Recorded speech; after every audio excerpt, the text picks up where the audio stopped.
Suspense. And the producer of radio's outstanding theater of thrills, the master of mystery and adventure, William N. Robeson. Among the great classics of radio drama, none is more memorable than Three Skeleton Key, although few who have heard it would remember it by that title. To them, it is simply that story about the rats. And that it is, an unforgettable experience in horror. We repeat it now because we can't help ourselves. We like to scare as well as you like to be scared. Listen then as Vincent Price stars in Three Skeleton Key, which begins in just a moment. And now, Three Skeleton Key, starring Vincent Price. A tale well calculated to keep you in suspense.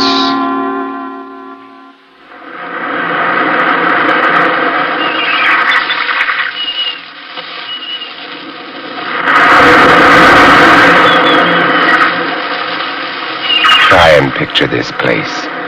A gray tapering cylinder welded by iron rods and concrete to the key itself. A bare black rock 150 feet long, maybe 40 wide.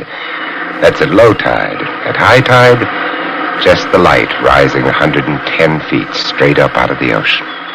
And all about it, the churning water, gray-green, scum-dappled, warm as soup, and swarming with gigantic bat-like devilfish, great violet schools of Portuguese man-o'-war, and, yes, sharks, the big ones, 15-footers.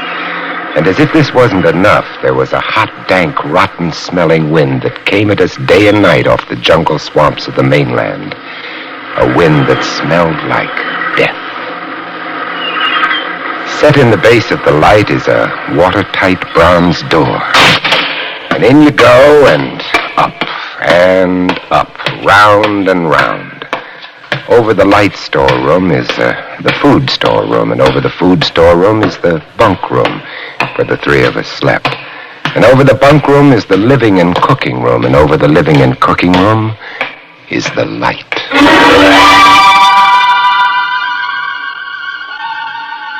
She was a beauty, balanced like a ballerina on the glistening steel axle of her rotary mechanism. My companions in the light were an odd and opposite pair. Big Louis, the head man who hardly ever talked, and Auguste, who never stopped. But it wasn't a bad life, especially at night when the others were snoring in their sacks 2 levels down. Usually there was nothing to see across the starlit water, for most ships knew better than to come close to Three Skeleton Key. But one night, gazing out across the phosphorescent combers, I noticed something show for a second in the revolving light. Something far off. A three-master. A big one. About half a mile off and coming down out of the north-northwest, coming straight for us. I went over to the gallery door and yelled, "Louis! Louis! What is it? Ship headed for the reef!" Right out. I had the glasses out now. I couldn't read her name, but I could see her quite plainly. All sails set, the foam creaming away under her bow, her beautiful lines, but why didn't she turn?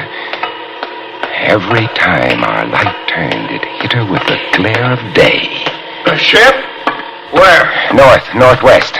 The light will touch her in a moment. Can't they see? Look at her. She just keeps coming on. Oh, the squareheads. What is it? What is it? Watch northwest, August. Huh? I know what it is. The Dutchman. The Flying Dutchman. She is derelict. That's it. Derelict? Abandoned. Crew left her for some reason or other, but instead of sinking, she's gone on, running before every wind. She'll not run long. Not with these reefs to break her up. Beautiful ship. Now, why would men leave a beautiful ship like that? Impossible. Absolutely impossible. What? Here, take my glasses. They're stronger than yours. All right. What is it you're... Rose in my throat. The decks were swarming with a dark brown carpet that looked like a gigantic fungus, but undulating, and on the masts and yards were hundreds, no, thousands, no, I don't know, an inestimable number of tremendous rats.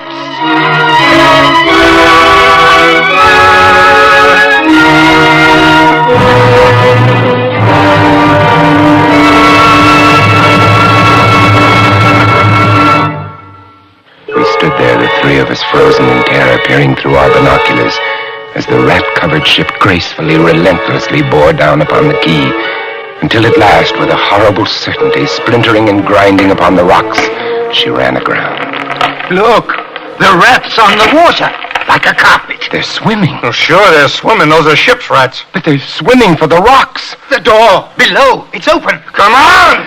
And down we went, racing down the stone stairs, taking them 3 and 4 at a time. Scared? You bet we were scared. Suppose you get the windows, maybe they can climb. We don't know. All right, Chief, but hurry, hurry.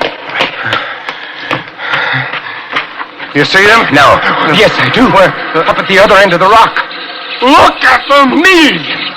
And they smell us! Here they come! Close the door! I can't. It's stuck. Here, let me... Oh, move, you Heave! Made it. Oh, that was close. One got in. What? Look, there. Get in! Watch it, he did. Kick him. Brute! He was as big as a tomcat, bigger, and his eyes were wild and red, his teeth long and sharp and yellow. He went for us, starving, ravenous, and we fought him, fought that one rat all over the room. It was, oh, believe me, I do not exaggerate, it was like fighting a panther. I got him. As we ran up the winding staircase, we passed the tiny windows of the various levels, and every one was covered with a thick, wriggling, screaming curtain of brown fur. The air of the gallery was thick and fetid with the stink of them. The light was dim, brown, filtered through the crawling mass that swarmed over the glass all about us. We could not see the sky, nothing but them. Their red eyes, their claws, their wriggling, hairy snouts, and their teeth. What can we do? What can we do, Chief? Take it easy, Auguste. Take it easy. Oh, I can't. I just can't. It won't do any good. Won't do any good to stand here and shake. Go away. Go away. Do you hear me? Go away. They won't go away. Not until the... Finish it, Chief. Not until what? Not until they've been fed.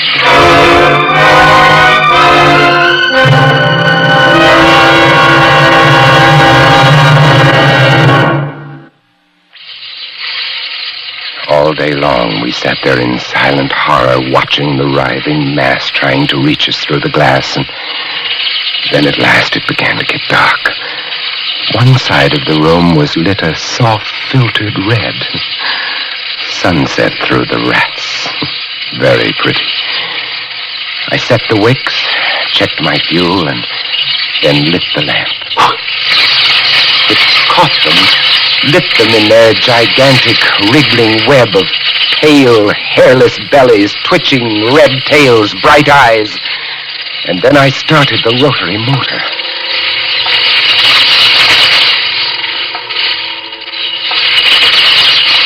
The light drove them mad. As she swung slowly and smoothly about, she blinded them in the fierce stabbing bar of light, moving continually about, ever turning, ever touching, ever moving around and around, and they twitching and shuddering, eyes flaming when they were struck by the light, blinking and twinkling like the stars of hell.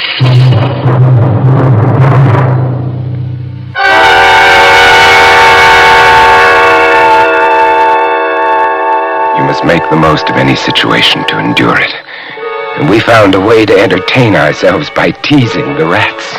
Sounds crazy, horrible? It was fun. We would get right up against the glass and make faces at them. It drove them crazy. They would scratch away trying to get at our eyes. Louis was even cuter about it. He'd pull a piece of bread out of his pocket and press it against the glass. The rats would scramble into a solid ball, biting each other, clustering like grapes. From time to time, a whole lot of them would slip and fall the 110 feet to the surf below. Look at the sharks. They're eating them. The sharks are our friends. Oh, here, I'll get another bunch together. Here, little beauties. Yeah, that's it. Pile up. kill each other. There they go. Auguste joined in, too. Very ingenious, Auguste. He learned that if he spread-eagled himself against the glass, they'd bunch and bundle against his figure. Then he'd leap back. Look, my portrait in rats.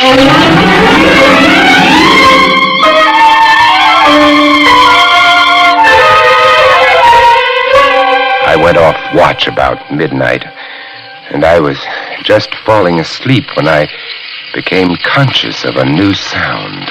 I couldn't figure it at first, so I got up, lit the lamp, and went to the window.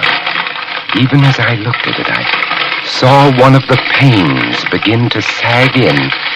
They were eating the wood away. Louis, come quick. They found a way in. I held the glass with my hand. And now they were all going crazy, and assured of the success of this maneuver, they were nibbling away at the frame. Louis ran below and then returned with a large sheet of tin. We spread it against the window and hammered it into place. Even as we did so, we felt the heavy bodies thudding against the other side as the window gave way. That ought to hold. Yeah. If it doesn't, we're done for. Rats can't eat tin. No. What was that? I don't know. Well, that came from below. The storeroom window. They're in. They're swarming up the stairs. Drop the trap door. Right. Two of them got in. Huh? Go after them. We didn't have to go after them. They came at us. I leaped to one side and grabbed a marlin spike, swung and smashed one in midair. I whirled to see Louis with the other. It had ripped his hand open, and the blood was pouring all over the place. He held his hand aloft and kicked at the snarl trap. I stepped ready, swung, and got it. My hand. He got my hand. That's both of them, Louis. I'll get you something to tie that up. Bleeding. Look at it. My blood. I'm bleeding. Don't worry about it, Louis. Now, look. I'll wind this kerchief about it. It'll be okay. There. Now, it's not bad, just the flesh. Then I became conscious of a new sound. They were gnawing their way through the wooden trapdoor. I watched the planks, fascinated, and even as I did, it began to give way. A bristling, whiskery snout showed through. The gallery. The trapdoor in the gallery. It's steel. Good. Come on.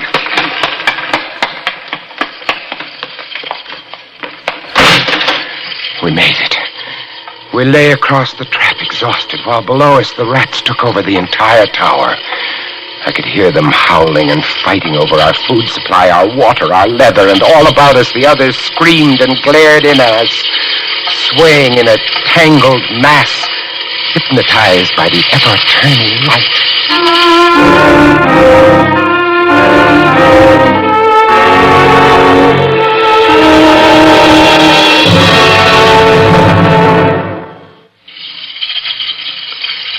By morning, the air in the little room was horrible. Until now, we'd been getting air from the tower below. Now that was sealed off.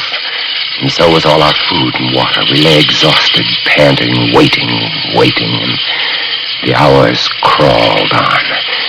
I was almost dozing from fatigue when I heard something that brought me to my feet. Would you like to come in, my beauty? Would you?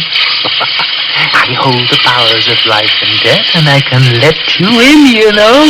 Auguste was standing by the glass, and in one hand he held a big wrench. He was tapping the glass gently, not quite hard enough to break it. I eased myself to my feet and slowly, very slowly, tiptoed toward him. All I have to do is tap just a little harder, and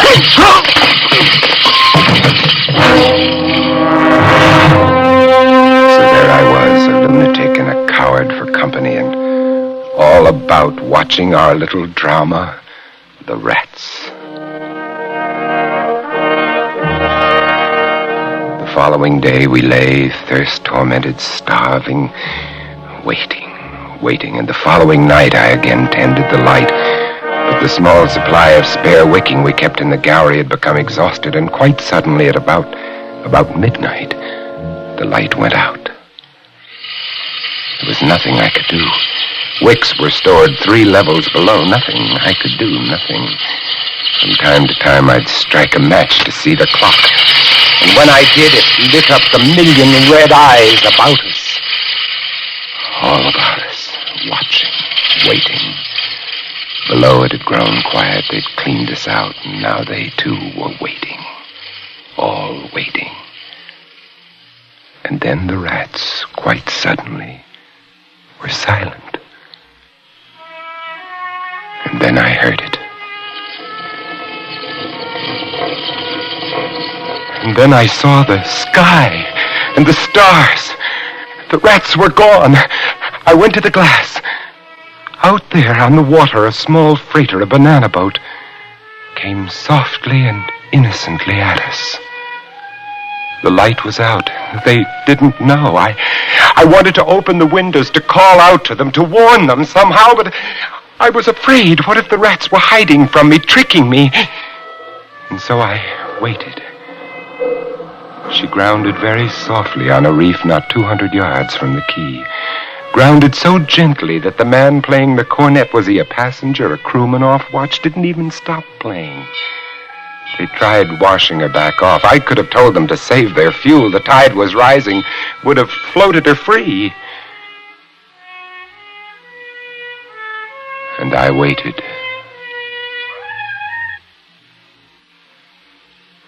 That's all. That's the story. The sun came up and there wasn't a rat on the whole quay. Every last one of that terrible army had deserted us, gone back to sea on their new ship. Auguste? Insane asylum, he never recovered. And Louis, they took him into Cayenne, where he died of blood poisoning from his bite. Life on Three Skeleton Key isn't bad these days, but sometimes when I see a strange vessel approaching, I get a little nervous. Can you blame me? Somewhere on the seas, there's a little banana boat without a crew. That is, without a human crew.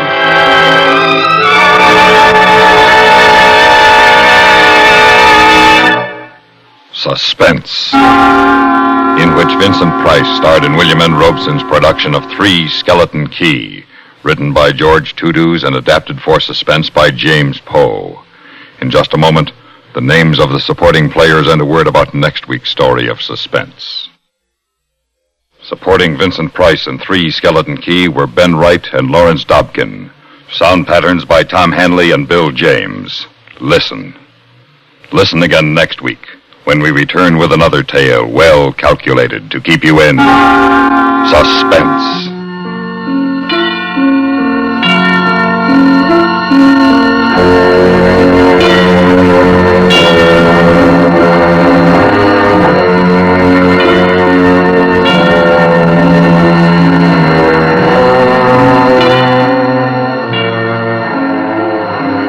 America listens most to the CBS Radio Network.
And now,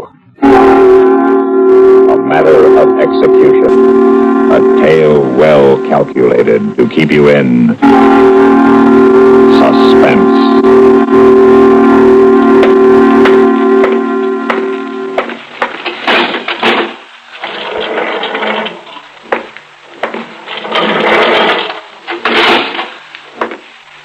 Burton. I swear, Warden, I thought you'd never get here.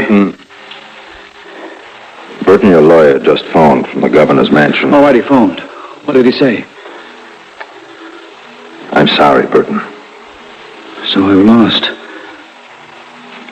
Really lost. 3 hours, I'm going to die. I'm going to die for a crime I never committed. Burton, please. I'm afraid, Warden. Warden, I'm so afraid. I've been living this nightmare for a year. The accusation, the arrest, the trial, the conviction. I couldn't believe any of it was happening. I kept telling myself that sooner or later they'd find out the truth. Burton, believe me. First I was confused, then I was horrified. Then I think I was numb. Then I was hopeful. I told myself that such a mistake couldn't happen. You understand? I had to tell myself that. So I was hopeful. And now, Warden, I'm just plain scared. Warden, I'm scared.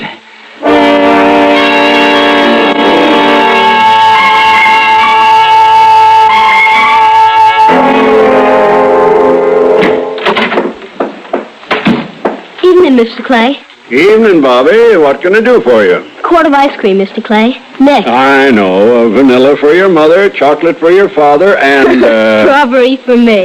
Right. See, I remember. And charge it to your mother's account? Yes, sir. It's warm this evening. You mind opening the front door, Bobby? A little fresh air be nice right now. Sure, Mr. Clay. Air smells nice, Mr. Clay. It does at that. A sprinkler just came through this street and wetted down.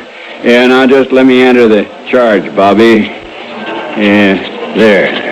And here's your quart of mixed. No, stay where you are, Bobby. I'll bring it to you. Just as soon feel the fresh air on my face. Here you are. Thanks, Mr. Clay. You're welcome. Street looks pretty, doesn't it? All wet and shiny. Mr. Clay, look at that car. It's sledding all over the street. It's out of control. It's heading right for the lamppost. Mr. Clay, look. The man lying there in the street. Well, the driver. He was thrown right out of the car. Come on. Look, Mr. Clay. He's so still. Is he dead? I don't know. If he isn't, it's a miracle. Well, now you wait here, Bobby. I'll phone in a report. Get help in an ambulance. But Mr. Clay, what'll I do? There's no one else here. I don't know what...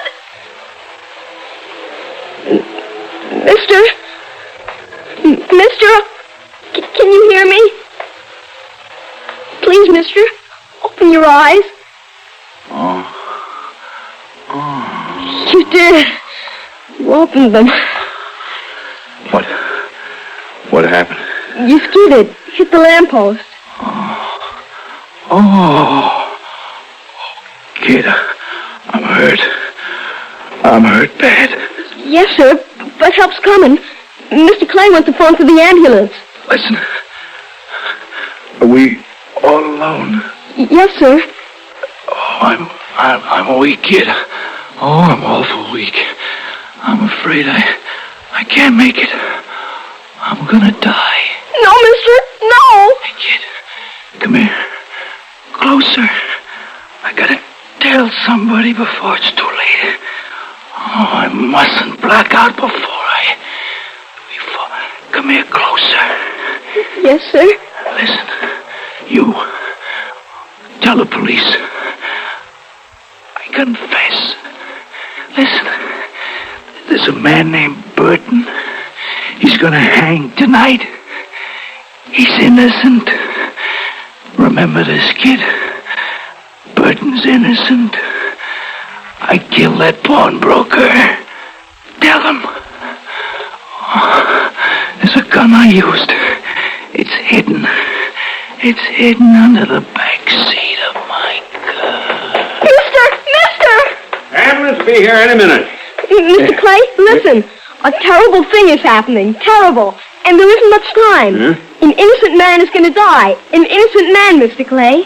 He didn't do anything. I'm afraid you're right, Bobby. Poor man couldn't know the street was wet. No, sir, that isn't what I meant. Another man. An innocent man. Oh, Bobby, this man was alone in the car and the street was absolutely empty. Now, you're confused, son. Mr. Clay, let me tell you what happened. You don't have to tell me, Bobby. I saw the whole thing with my own eyes. Please, now, I'm too upset to... there's the police car. Bobby, I really think you should go home. This is no place for a... But, Mr. Clay, this is important. You've got to listen. Wait, officer, over here. I saw the whole thing. It skidded. Yeah, dear, terrible thing, officer, terrible. Yeah, I see what you mean. Anyone else hurt? Nobody else involved, driving alone. You hit the wet street, you see, you skidded and crashed right into that... Officer, I got to tell you something. A man's going to die for nothing. All right, take it easy, son. We'll do all we can for him. All right, everybody. Everybody stand way back, please. Make plenty of room. You too, Sonny. But I got to tell you something. You got to listen. Not now, Sonny. Step way back, kid. In fact, go home. All right, clear the way and let that ambulance through. You, kid, I said go home. Right here, Doc. Right here. Thrown right out of the car when he hit the lamppost. All right, Mr. Clay, you want to give me the details? Of course. All took just a couple of seconds. I was standing right there in the doorway of my store. And all of a sudden, this car turns in from Maple Street, going a little fast, maybe. Please, Mr. Clay, let me tell the officer what I know. How fast would you say, Mr. Clay? Oh, 40, 45, maybe. The minute I saw him start into the skid, I said to myself... Honest, if the man doesn't wake up, nobody will know. Are you sure, Mr. Clay, there was no other car on the street? Positive. Officer, Mr. Clay. Unconscious when you got to him, I guess. Out cold. I thought he was dead. Close to dead right now. Well, I guess that's about it. Officer! All right. Get back, everybody. Make room. Let the ambulance get out. Hey, call in and tell them to hurry that tow car. Please, listen. I got to tell you something before it's too late. Son, I told you we're busy. Haven't got time for kids now. Be a good boy. Go home.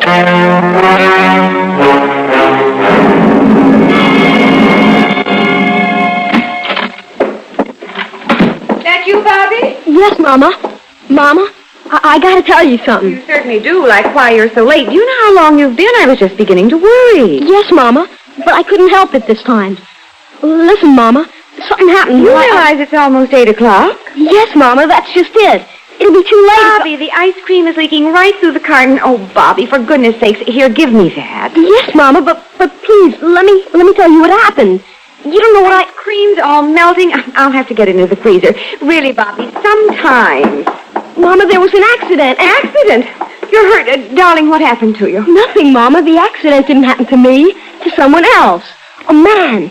It's what I was trying to tell you. Bobby, really, you scared the wits out of me. I'm sorry, but you gotta let me tell you this. You gotta now. It's important.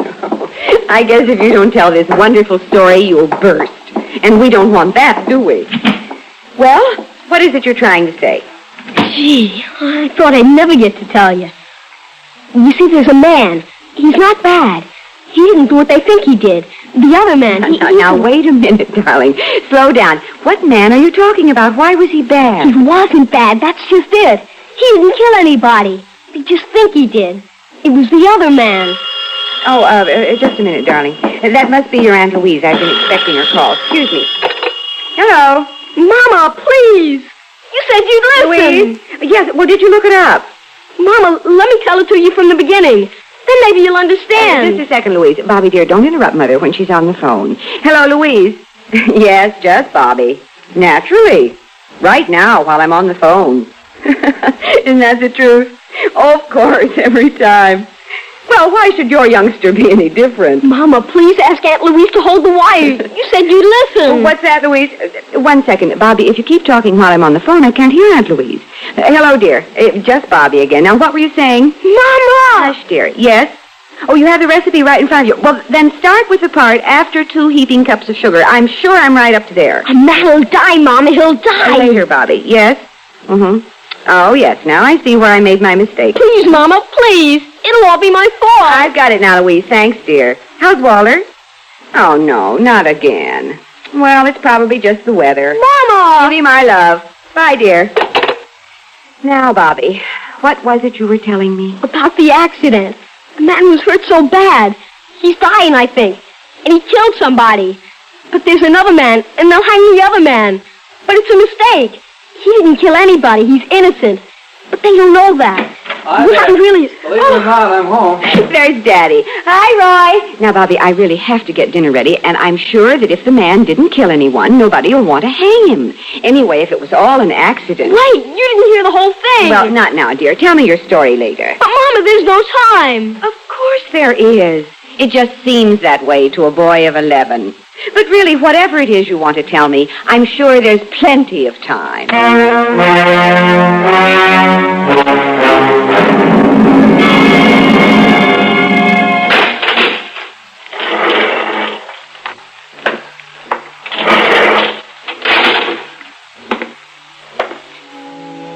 Burton.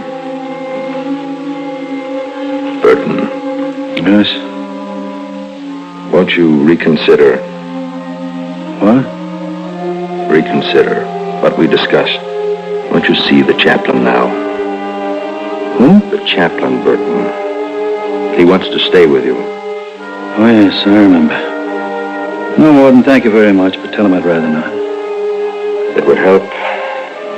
It would make it easier. Please, believe me. It wouldn't help. Not now, not anymore. I don't want words of comfort. I don't want words. He wants you to know that he won't preach to you. He just wants you to have a friend with you now.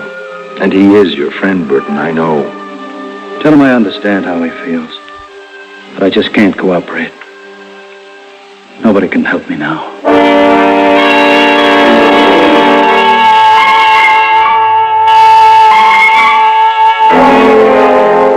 Well, son, no hello for your dad? Hello, Daddy.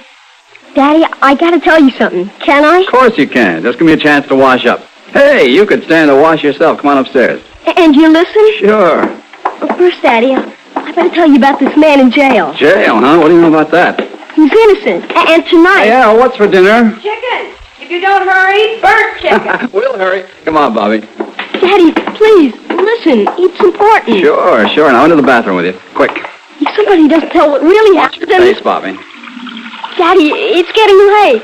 The other man told me Wash your face. And here's your towel. You see, there was an accident. Now, let me to the sink, Bobby. I have to wash too, you know. And the man was hurt. And he'll die before anyone knows that the man in jail didn't kill anyone. He did. The other one. Understand what I mean, Daddy? Bobby, the towel. Quick, I got soap in my eyes. Yeah, thanks. So we've got to tell him in time, or the man will be... Did Mama get my gray suit from the cleaners? You didn't listen. I told you it was important. Bobby, where are you going?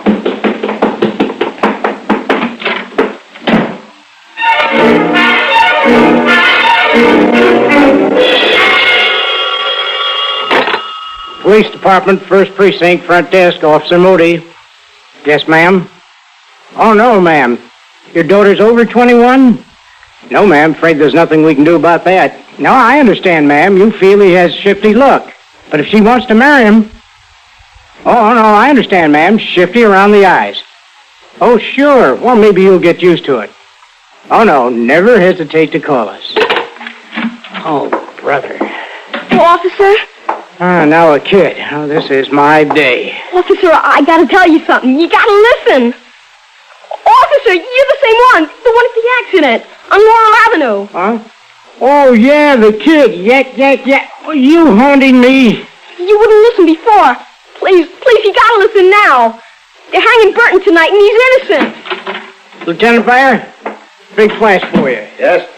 This little boy feels you were wrong on the Burton case. Says he's innocent. Very funny. Lieutenant Bayer made the Burton arrest, kid. Then I gotta tell him. Look, kid, give us a chance to do our job. Arrest people who did something bad. Now go on home now. How do you like that? 6 crackpots in here today, convinced Burton is innocent, same 6 we get every time on the day of an execution. But a kid is a new experience.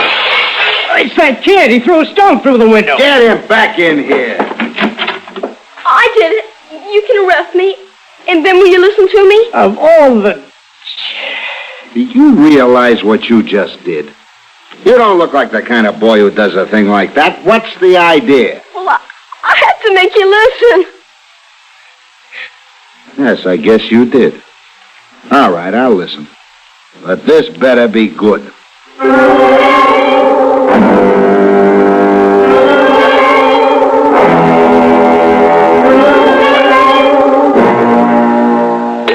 How like that? Hospital says he's still breathing, in a coma. Get me a car. I'll keep the kid with me. You're taking this seriously? I have to. This kid described what certainly sounds like a deathbed confession. I've got to check it out. It's 9:30. Burton hangs at 10. And I arrested Burton. And if the guy dies before he can speak again? Then so will Burton. Get that car.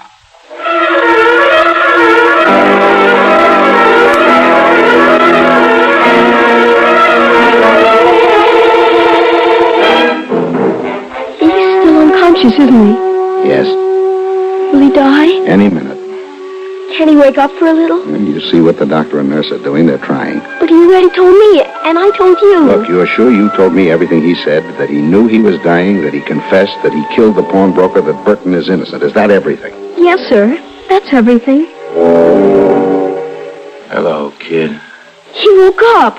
I'm Lieutenant Byer of Homicide. Do you have a statement to make to the police? You brought them, kid. Yes, sir. We've very little time. You realize you're dying. Yes. The statement you make to me has the solemn force of a deathbed confession, so help you God. Yes. Yes. I killed that pawnbroker. Burton is innocent. So help me, God. And the gun? The gun? What did you do with... No use, he's dead. I should have the proof. I should have the proof. What proof? He told you. The gun, the missing gun, it would guarantee the thing. Oh, I know where that is. What? That's the other thing he told me. The gun is under the back seat of his car. Hello. Hello, operator. This is Lieutenant Byer of the city police. This call is official. Get me Maple 1000, urgent. Hello, this is Byer, Homicide. Put me through to the wrecked car, pound fast. What time is it? 10 minutes to 10. Hello. Hello. Hello, Mac, what's holding us up? Look, I said fast, emergency. So ring on another line. Only one. Then break in. You can do that. I don't care if he's talking. I don't care who he's talking to. I don't care if he's talking to Eisenhower. Break in. Big deal. Walsh is talking. Come on, McGillicuddy. Tell Walsh it's me. This is a must. Hello. Hello, Walsh, fire. Never mind that. This is important and immediate. Right. You have a wreck towed in from a Laurel Avenue crash a couple of hours ago, right? You're looking right at it now. Look under the back seat and tell me what you find, and hurry. Keep your fingers crossed, kid. Hello, you did? What caliber? 38. Perfect. Hello, operator. This is Lieutenant Byer again. Official call again. Immediately. Matter of life or death. Get me the state penitentiary.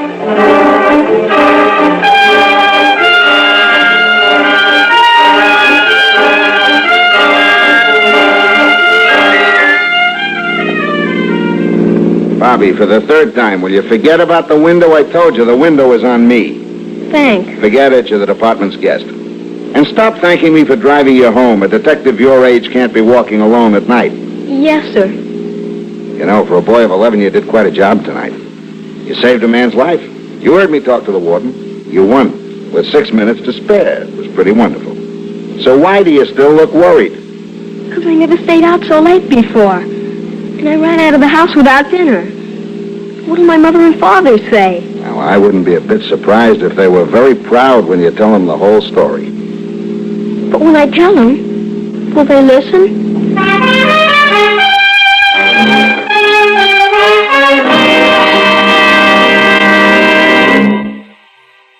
Suspense.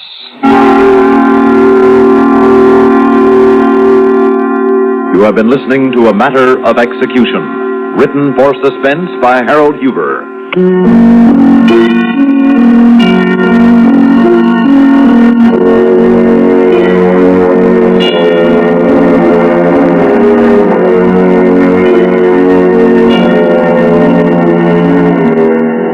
Heard in tonight's story were Peter Laser, Ginger Jones, Santos Ortega, Martin Blaine, Bernard Grant, Nat Poland, Sam Raskin, Bill Adams, and Harold Huber. Listen again next week when we return with After the Movies, a story of money. Money to buy a funeral. Another tale well calculated to keep you in suspense.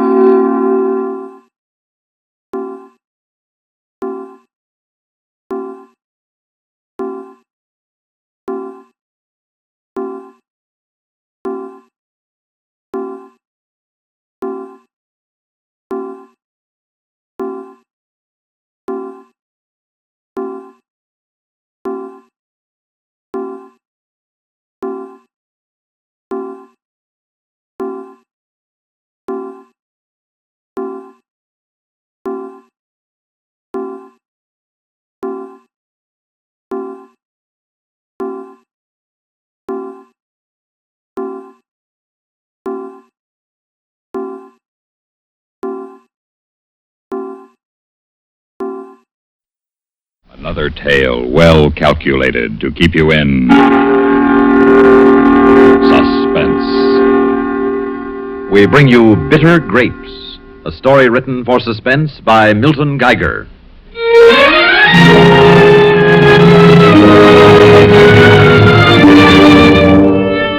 It's a very big drugstore, and it has everything. I want it to be big, because I want to be small and unnoticed. I want to be invisible in my wretchedness. I want to crawl into silence and oblivion. I want to finish my last days in peace. Today, when I saw Dr. Quillen again, I was sure. I'm going to die. He tried to be casual, but I know. I took the prescription to the huge drugstore. Not that I wanted to live. I just wanted to live long enough to make sure that I had killed Warren. This will take about 10 minutes, Mr. Blake. Now, will you wait for it? Tell me, what's that medicine supposed to be for? Well, that's really for your doctor to say. Never mind, I know what it's for. You used to have one of those little booths here where people could make records of their voice. Yeah, right behind the magazines, Mrs. Blake. Oh, yes. You drop a $50 in the slot and record a 3-minute message and drop the record in the locked box. Yes, thank you so much. Now, drop $50 in slot. Pull lever.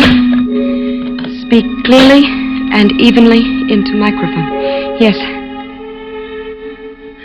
My dearest Warren, you have the note I left for you about the food I left for you in the refrigerator. Don't look for me. You see, Warren, I've known all along about that woman you've been seeing. Coming home so very late to our little ranch home we once loved. Giving me your weak, absurd excuses. Oh, why, Warren, when we were so happy together? It's all gone. Our vines have bitter grapes now.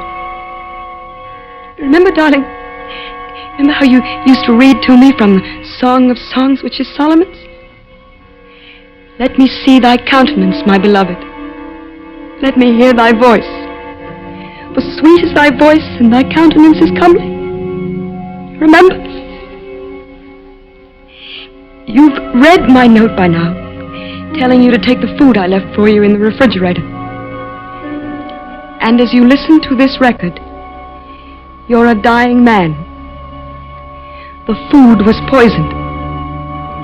Only I can tell the doctors what the poison was in time to save you. But I'm dying, and I want you to die. I'm so sorry, Warren, darling. Oh, the little foxes that spoil our vineyards. Goodbye, my darling. I had to do it. I had to do it.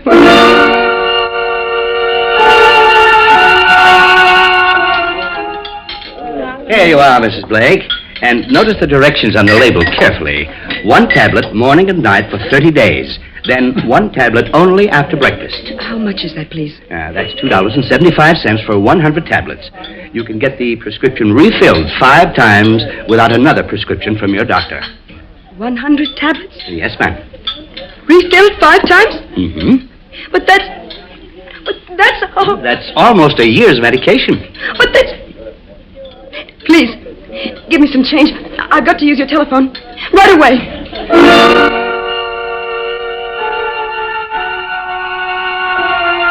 Dr. Quillen, I must ask you a blunt question. Go ahead, Mrs. Blake.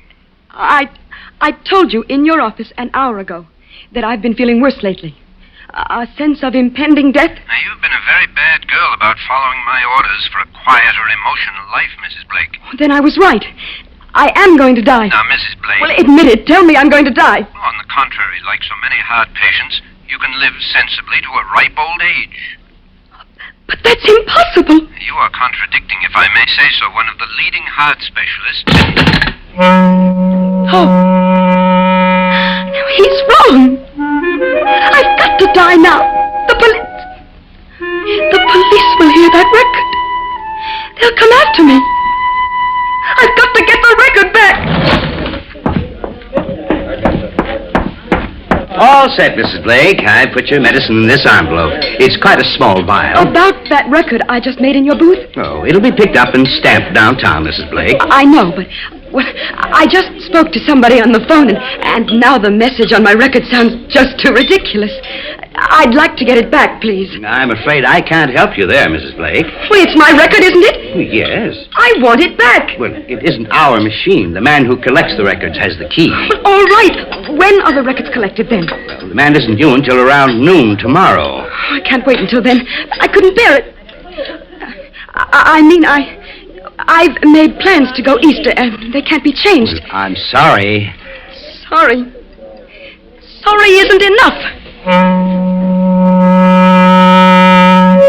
Only one thing I can do.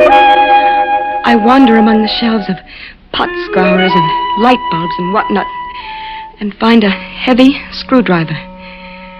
I go into the record booth again, close the door. I pry at the box that holds the records. Then the cover's shapeless. It won't open. It's useless. I've got to wait until tomorrow.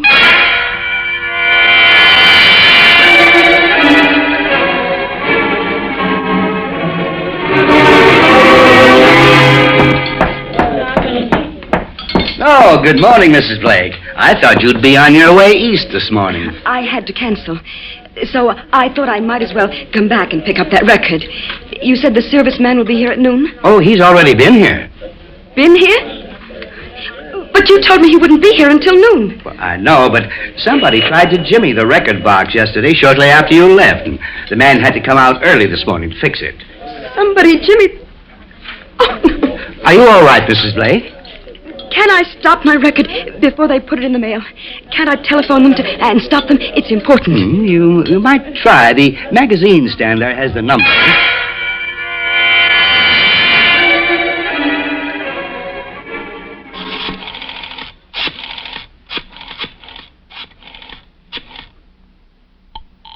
Hurry.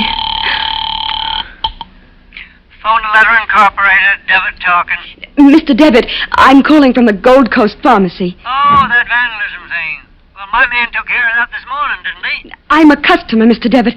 I made a record on your machine here yesterday, and I have to have it back. Well, I can't hold the whole shebang up just for you. Please, it's important. If you want your record, you'll have to get down here in half an hour. I'm taking a taxi right away.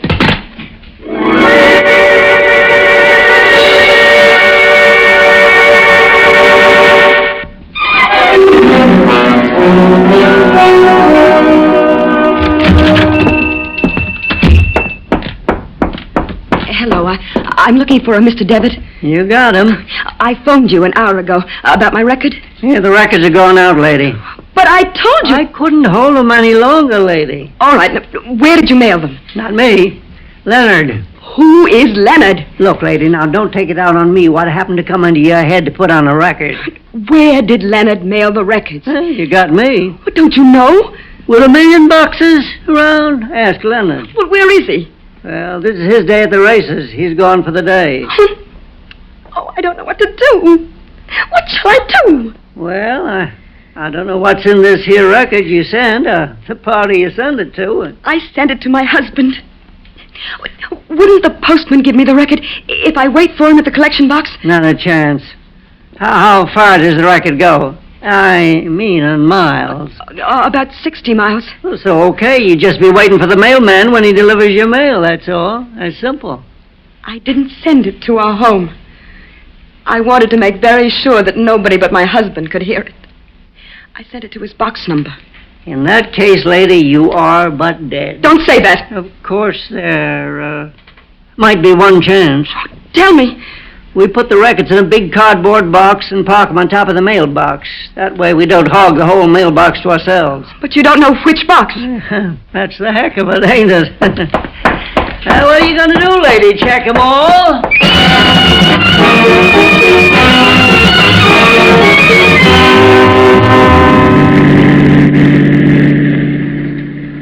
All right, driver. Now, try cruising up and down the north-south streets and slow down at the corners. Are you sure you know what you're doing, ma'am? The meter says $11.40, and we ain't 1 mile from where you started. Now, are you sure that... Wait, driver. I see it. Stop here. That'll be $11.40. Well, I'll pay you later. Wait for me, please. Oh, no. I'll hold the flag, but I got to get paid now for what you owe me. Oh, I can't find my money purse right now. I've got to get to that mailbox before that mail truck on the next corner gets to it. Absolutely not, ma'am. Now, I'm sorry. Please. I know I've got the money someplace. Here, take my wristwatch. Please, it'll be too late. No, lady, no. Driver, I promise you, I give you my word. Let me off here and drive around the block and pick me up again. We'll take it from there, please. All right. Once around the block and you'll be there? At the next mailbox, I promise. Okay, lady. Thank you. Thank you. I get to the box. The mail truck is inching toward me through traffic. Hurry. I riffle through the envelopes in the cardboard box on top of the mailbox. Blake, Warren Blake. Oh, where is it? Nobody even notices me. I'm just a secretary who's misaddressed an envelope and is casually recovering it. Casually. My heart is hammering. And then suddenly, Blake, Warren Blake, I have it. And I'm at the curb, and there comes my taxi around the corner for me. Taxi!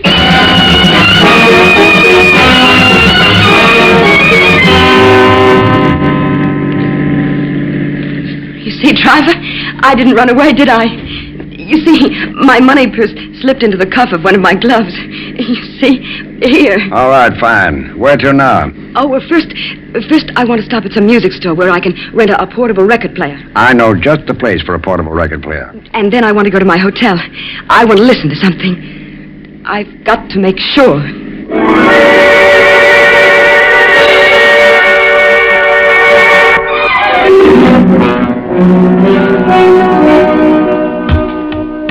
And set turntable speed for 33 1/3 revolutions per minute. So, start now. My dearest Warren.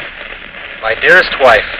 What? I hope you're back home by now in our little old ranch house listening to this record of my voice. Warren! How? I don't know how to begin. Now, let's see. It's the wrong... Warren, how... Oh, I'll come right out with it, baby. I'm worried. Just when I ought to be happiest. You see, our money problems are all over suddenly. And, well, those were the only problems we ever had together, weren't they? No, Warren, they weren't. But how... You see, I never wanted to tell you what I was up to. Being out late at night, coming home at all hours. Perfume clinging to your coat. But I had a secret, Lorna. Oh, yes. I couldn't talk to you about it, but, well, I knew you trusted me and believed in me, so I just told you I was working late, period. So I poisoned you, period.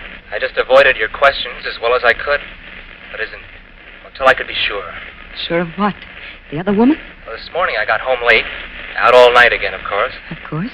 Why, I found your note with your instructions about taking the food in the refrigerator. And? I warmed up the stuff and reduced it to nothing but bones and crumbs and a greasy spot on the plate. Thanks, honey. You deserved it. I am worried, though. I didn't like the tone of your letter. When you didn't show up, I decided to call Dr. Quillen in the city. He said you'd just been there. Yes, dear. He said you'd telephoned, too, with some ridiculous premonition that you were going to die. Oh, honey, that's silly, because now we're all set. You've got it made at last. Indeed. You know, my boss's daughter's married to that aircraft executive, don't you? Well, Barbara... Barbara? Well, that is Mrs. Aircraft Executive, but took a liking to my work. Asked me to take a crack at designing a house for her and Mr. Aircraft Executive. Is that all she took a liking to, Warren? Well, ma'am, she liked the plans so well she showed them to her husband. And he liked them so well, he's just commissioned me to design a new jet engine laboratory for the company. So that's where your wandering boy has been these long nights. Now it can be told. I've been working with Barbara Aircraft Executive so I'd get just what her husband likes in a home and a plant and hit the jackpot. Oh, Warren. Oh, I didn't want to raise your hopes until I was sure. I came home full of the big news, and then I found that note of yours and started to get real worried. Forgive me. I decided to drive into the city, and well, then I traced you to that big drugstore where you get your prescriptions filled. Forgive me. The druggist said you'd been there all right. said you'd use the record-making machine they've got there. So I thought it'd be a nice idea to use it myself. How am I coming over, honey? This is the Columbia Broadcasting System. Oh, darling.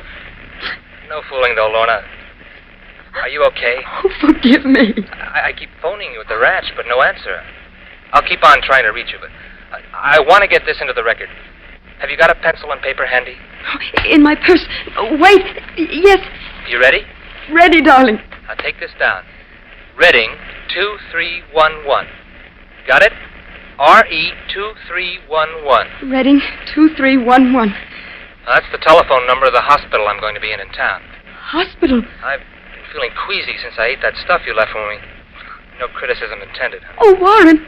It's probably just the excitement and strain I've been under sweating out this big thing. Well, anyway, the doctors at Suburban General are going to start tests as soon as I check in. Yes, ma'am. Tests?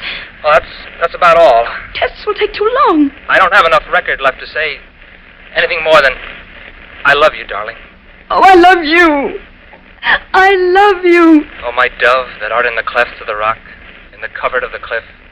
Let me see thy countenance. Let me hear thy voice. Remember? Oh, forgive me. Oh, there goes the red light. Time's up. Oh, no. I'll be seeing you, baby. Now remember the number.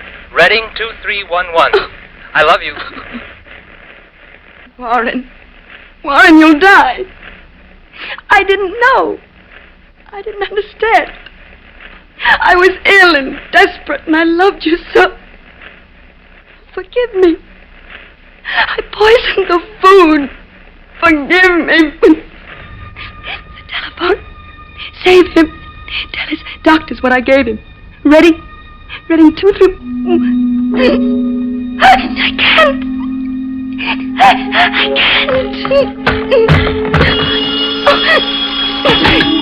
Get off the line. Will you please call time out right to the telephone? Get off the line. This is an emergency. Who is this?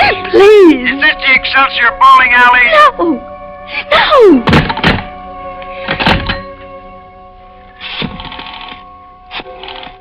Boxes. The little boxes. That's what. Suburban General Hospital. Hello? Hello, this is Suburban General Hospital. Hello? The boxes. The little boxes. Hello, is something the matter there? Hello? Can you speak up a little, please? My heart. I'm sorry, I still can't hear you. Would you like to ring the operator and ask for a better line? No. No, there isn't time. Who is this, please? This is Mrs. Warren Blake. Is something the matter? I must talk to Mr. Blake at once. One moment, please. Let me see thy countenance. Let me hear thy voice, oh Warren. Let me hear thy voice. Let me... Lorna, baby. Hi, darling. How are you? Hello, darling. I'm fine. Don't talk, darling. Let me talk to your doctor, darling. Right away.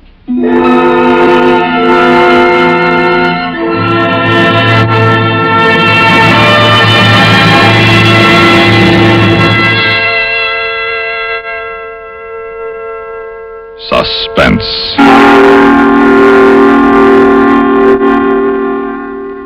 You've been listening to Bitter Grapes, written for Suspense by Milton.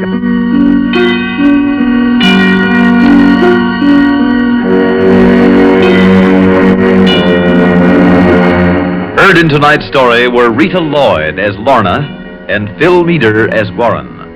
Others in the cast included Arthur Cole, Edwin Wolfe, Terry Keane, John Seymour, and Edgar Staley.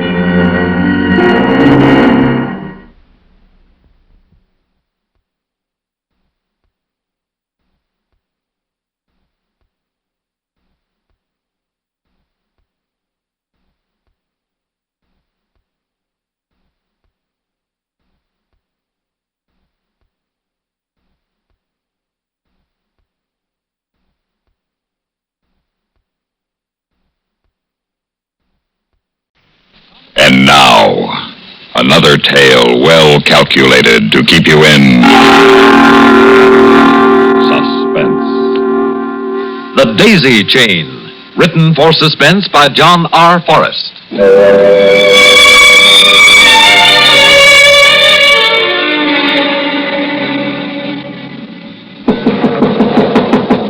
When is it going to stop raining? That's what I ask myself. Is that a knock or is it the storm? That's hard to tell.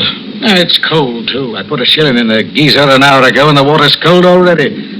Those scientists who say the climate's changing are dead right. It's a knock, I think. Now, who'd be out tonight? Only that daisy chain murderer who escaped from jail would be out tonight.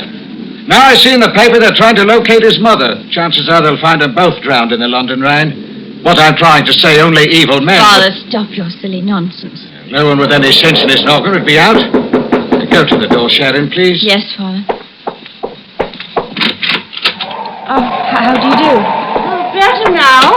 Thank you that I'm inside. Oh, take off your coat. I'll put your umbrella over here. I don't want to be a bother to anybody, but I'm alone now. Very much alone. And do you have a room to let? I'm Pitchfield here. This is my daughter, Sharon. I'm the proprietor of the premises.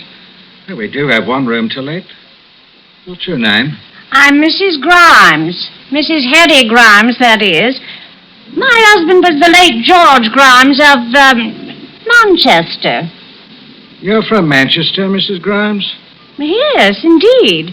Came all the way by train and then scuttled about in this rain. I was so grateful to see your sign. Oh, you like the room.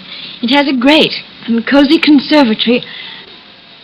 I'm sorry about your husband, Mrs. Grimes. Was it recent? Oh, mercy knows. It happened 35 years ago, but I never remarried. Oh. Well, largely because of my health. My back has given out several times. Just lately, too. How much rent do you charge for the room? Well, I'm sure we can talk business in the morning, can't we, Father? Father, would you carry Mrs. Grimes' case into her room? Oh, what a ride. All the way I believe you said Manchester, Mrs. Grimes. This way, please. I've been reading about the daisy chain murderer, Mrs. Grimes. Oh, Father, stop playing detective. I'll get Mrs. Grimes' file going. Never read papers anymore. Listen to third program because it puts me to sleep. We're a little jittery. Right on top of the fog and rain, this daisy chain murderer escaped from jail, right from the hangman's noose, he did. You never heard about him in Manchester? I dare say everybody in England's heard about him now. Has to be hanged in 30 days. Oh, those poor girls. One in the sand at Bognor Regis, the other one... where was it, Sharon? Regent's Park. Father, will you change the subject? The last one at Hampstead Heath. He wasn't any Jack the Ripper. No, not this fine bucko. I'm talking about the killer, I am. This one was artistic and sentimental. Left a daisy chain around the necks of his poor victims. Please excuse Father, Mrs. Grimes. He's an amateur Sherlock Holmes. I don't want to trespass on your good nature, but would you happen to have a glass of stout? My back is going out again, and I can tell her. I get such a clutch. Right in the small... What part of Manchester, Mrs. Grimes? Oh, what an ugly old city it is. All the mills and coal. I'm so fortunate to find you good people with a room to let. After my bitter journey and, my back. There are some nicer spots in Manchester. Oh, yes, I lived in one of the better places. A lovely part of town for those in modest circumstances. I'm sure you did. And this place was... Oh, dear. Oh, thank you for the stout, young lady. There you are. Oh, yes, it was a beauty spot. I must remember the number. Well, no matter. 23 something. Daisy Bank Road.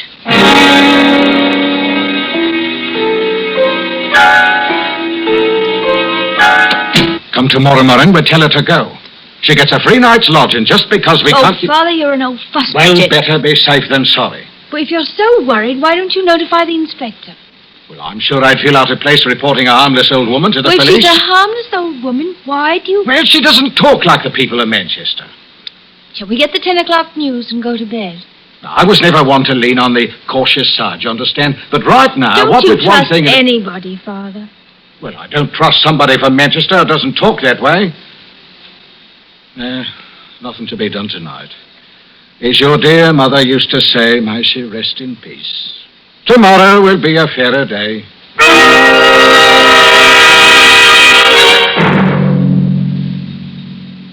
just a moment, we will return for the second act of Suspense.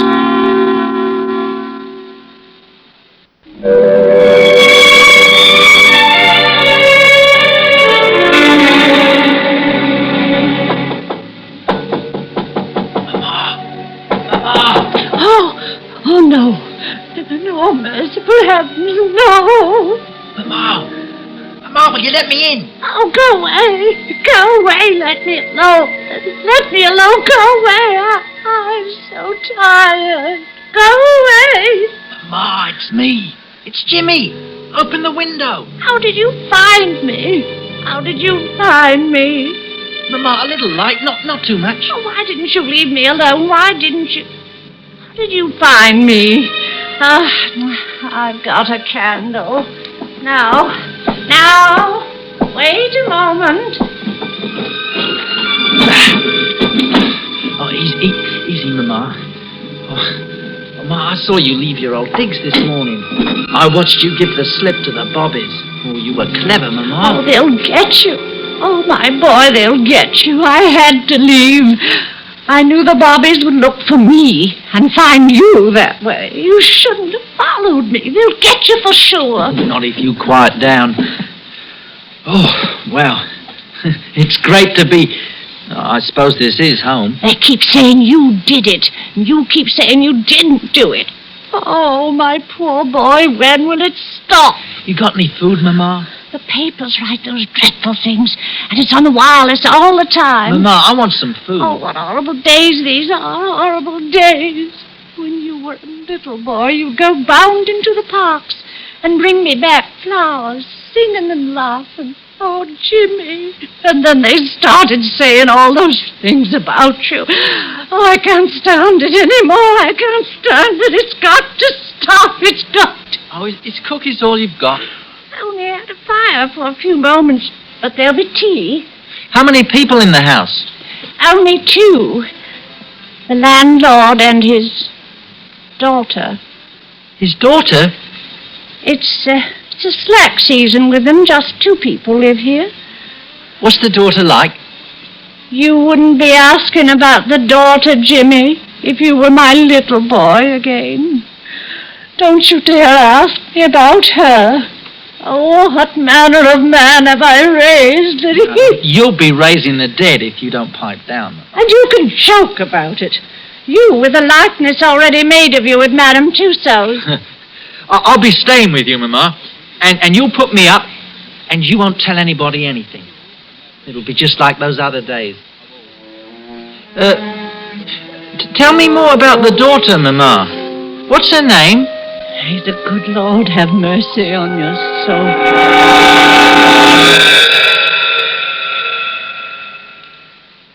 Is this Inspector Christ? Yes?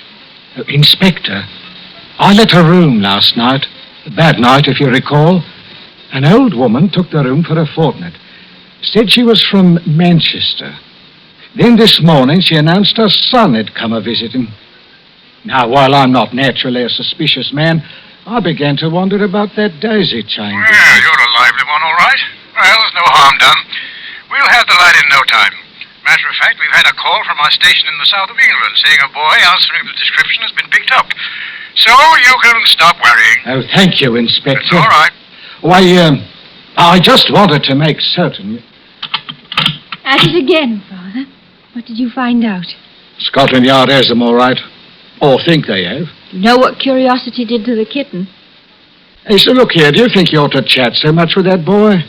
You know, you spent all morning talking to him. He recites such lovely poetry. Such a nice voice he has. Never worked a day in his life. He's had a lot of schooling. He speaks well. Well, you mind yourself now, yeah? I'm off to the city. Goodbye, Father.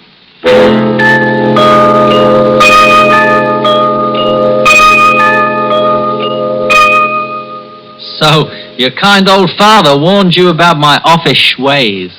What does he know about me? I bet he was offended because I recite poetry. Jimmy, you were listening. Well, I couldn't help hearing. Ah, what a beautiful day for the pure in heart. A day when the morning sun salutes its own, the very young. You have quite a way with words. a much better approach when I'm out of doors on the grass, listening to nightingales. When peace comes dropping slow. What say we hie off to the greengrocer's, we get some bread and cheese, some grapes and wine, and dine like royalty under the trees, eh? I know a place on the riverbank. Oh, I couldn't. It's bad form. Just a picnic in broad daylight? Jimmy! Let's go right now. But that's your mother. No. She just can't let me out of her sight. On with us. Come on, let's go. Jimmy, I can't. Quick, or no picnic.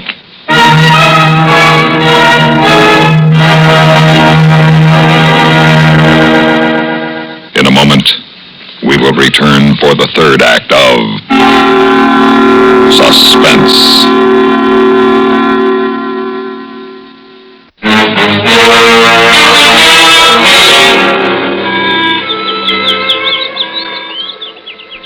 But the dear old Thames is not ugly up toward the source. Do you know that country?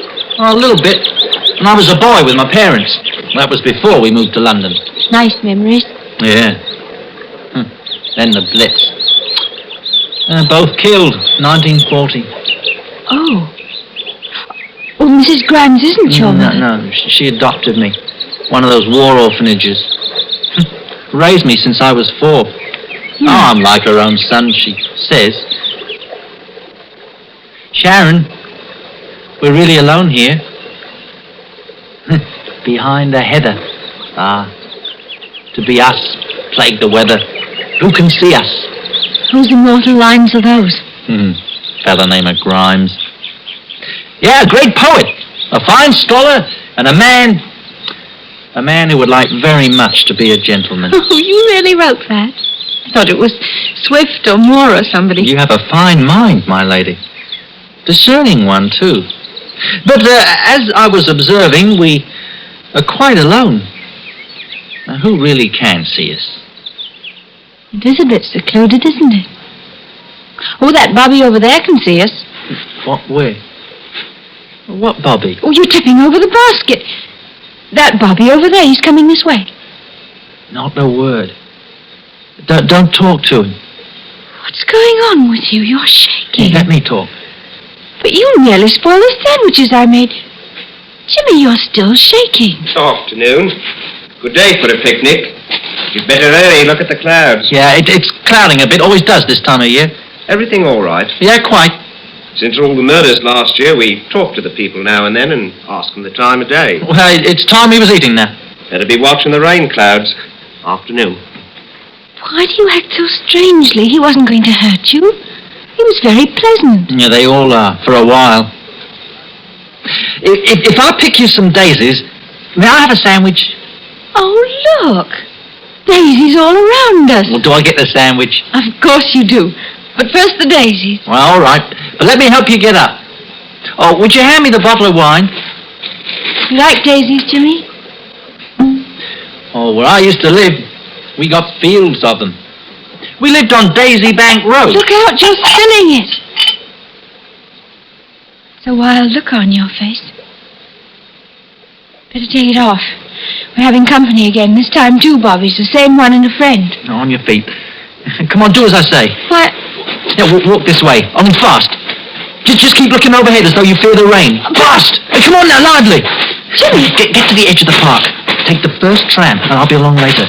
Yeah, get going! You're holding my hand! Get going! You stay away from Mrs. Grimes.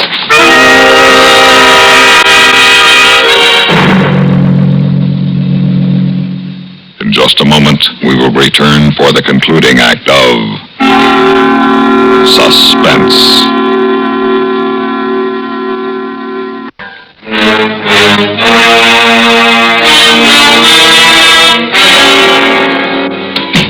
Father?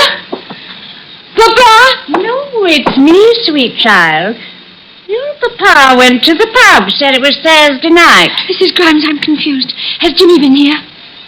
Jimmy's with you, isn't he? It was so strange, Mrs. Grimes. We saw some bobbies and he ran. Why did he run, Mrs. Grimes? Why did he? Why? Did it spoil your picnic? Of course he did. Where is he? Why did he run, Mrs. Grimes? He was always so headstrong and always so mixed up. Was it a pretty afternoon? Did you sit down under a tree? Did he read poetry to you? Did he get that faraway look, like he was a little boy when he read to you? And did you like the sound of his voice? Did his voice sound deep in his chest? Mrs. Grimes, you have Father's key. Why are you locking the door? Did he tell you that your eyes were beautiful and your hands were pretty? And did he hold your hands? Mrs. Grimes, will you let me out of this room? I'm sorry, but you've made me uneasy. Everything in this world will pass, my dear. And never fear, you shall be released to join. Oh, Miss Sheridan, tell me more about Jimmy. Did he make up a little rhyme to suit the occasion? And did he... Oh, that poor girl in Regent's Park. Jimmy was so fond of her. But I had to follow her one day and make a daisy chain. But in Bognor Regis, I couldn't find any daisies. So I brought some, all the way from Hampstead Heath. A miserable journey on the train, but the little vixen in Hampstead Heath knew how strong I was before I gathered the daisies. Oh. Jimmy was always so fond of picnics and would go dashing off.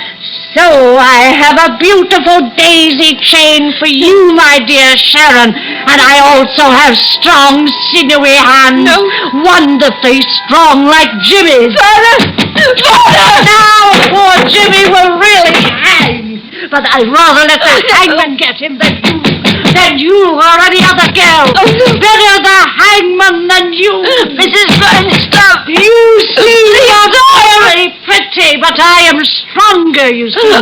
Sharon, you are so pretty. This is too bad. And the others, they were so pretty.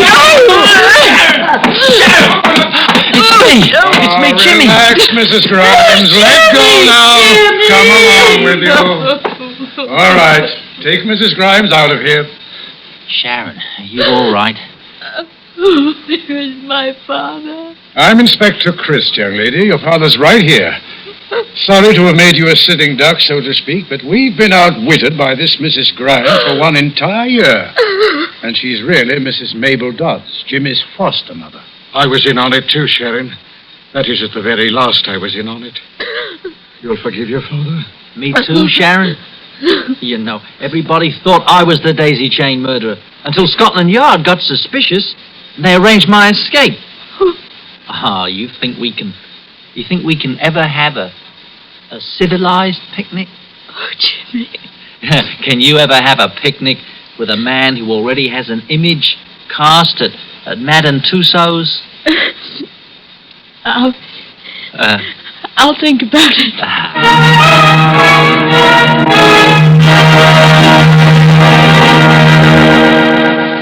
Suspense. You've been listening to The Daisy Chain, written for Suspense by John R. Forrest. In a moment, the names of our players and a word about next week's story of Suspense.